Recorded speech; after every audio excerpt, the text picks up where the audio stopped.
It's him.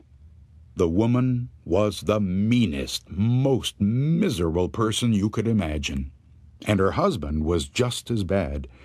The only good thing was that they lived in the woods all by themselves and couldn't bother anybody else.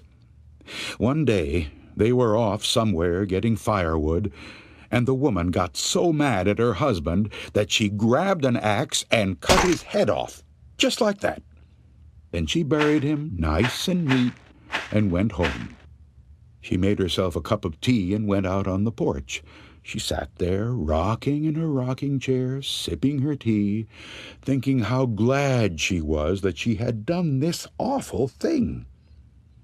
After a while, she heard this old, empty voice out in the distance, moaning and groaning, and it was saying, "Who's going to stay with me this cold and lonely night? Who?"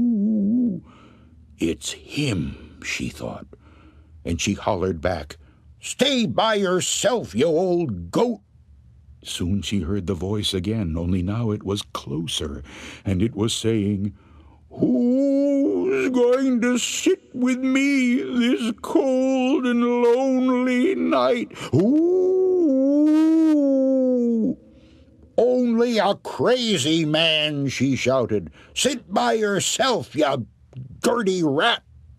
Then she heard the voice even closer, and it was saying, "Who's going to be with me this cold and lonely night? Who?" "Nobody," she sneered. "Be by yourself, you miserable mole." She stood up to go into the house, but now the voice was right behind her, and it was whispering, "Who's going to stay with me this cold and lonely night? Who?" Before she could answer back, a big hairy hand came around the corner and grabbed her, and the voice hollered, "You